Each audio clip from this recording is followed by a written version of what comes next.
लेकर, क्योंकि अभी सुबह हम लोग चर्चा भी कर रहे थे इसी बात को लेकर कि सुबह ये एक बहुत बड़ी मीटिंग हो सकती है जिसमें किसको कितने मंत्री पद दिए जाने इसको लेकर भी चर्चा संभव है। और क्योंकि सीएम नीतीश के नाम को लेकर अभी भी असमंजस ऐसी स्थिति है जैसा आरोप विपक्ष लगा रहा है, इस बीच इस बैठक को कितना अहम माना जा रहा है?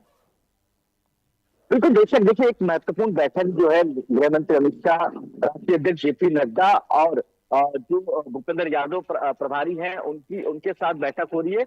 इसके अलावा ये भी बताया जा रहा है कि अब से कुछ देर बाद तमाम जो बड़े नेता है, माफी चाहूंगा, धर्मेंद्र प्रधान, अब से कुछ देर बाद जो तमाम बड़े नेता हैं वो बिहार के लिए रवाना होंगे। इसमें जो चुनाव प्रभारी बीजेपी की तरफ से धर्मेंद्र प्रधान है, विनोद तावड़े, और इसके अलावा जेडीयू के दोनों बड़े नेता ललन सिंह और संजय झा, ये तमाम लोग रवाना होंगे बिहार के लिए। और वहां पे जो है जो शपथ ग्रहण की तैयारी और तमाम मुद्दों को लेकर चर्चा होगी। ऐसे में दिल्ली में एक महत्वपूर्ण जो बैठक हो रही है इसमें इसी बात को लेकर चर्चा हो रही है कि क्या किनको कितनी मंत्री पद दिए जाएंगे, और साथ ही साथ ये भी तय हो रहा है कि स्पीकर कौन होगा, डिप्टी स्पीकर कौन होगा। तो बीजेपी लगातार चाह रही थी कि मुख्यमंत्री नीतीश कुमार ही रहे, लेकिन जो स्पीकर का पद है जो वो कहीं ना कहीं जो है बीजेपी को मिले। लेकिन इसको लेकर लगातार जेडीयू ये बात को कहती नजर आ रही है कि नहीं, स्पीकर का पद भी हमारे पास रहेगा, लगे तो आप मंत्री जो पद है वो एक आप बढ़ा लीजिए। लेकिन अब इसको लेकर लगातार जो है बैठक चल रही है और फिर चर्चा हो रही है। लेकिन दूसरी तरफ ये भी है सुचित्रा की लगातार जो नाराजगी बताई जा रही है वो स्पीकर पद को ही लेकर है।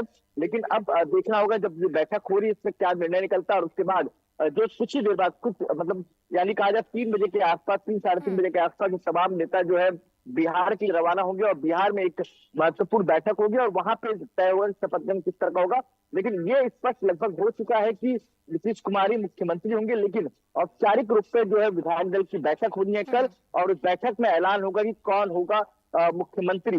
और इसके अलावा जेडीयू पंकज, क्योंकि इस बार के चुनाव में बीजेपी सबसे बड़ी पार्टी बनकर उभरी है, तो जाहिर सी बात है बीजेपी अपने पास एक बड़ा पद, एक बड़ा पोस्ट जरूर रखेगी। ऐसे में जिस विवाद की आप बात कर रहे हैं, वो स्पीकर के पद की बात कर रहे हैं, और क्योंकि मुख्यमंत्री तो नीतीश ही बन रहे हैं, लेकिन ये जो स्पीकर पद को लेकर ये जो असमंजस जैसी स्थिति बनी हुई है, क्या लगता है आने वाले समय में अगर ये मामला नहीं सुलझा तो उसको किस तरीके से, क्या रणनीति आगे बीजेपी बनाएगी?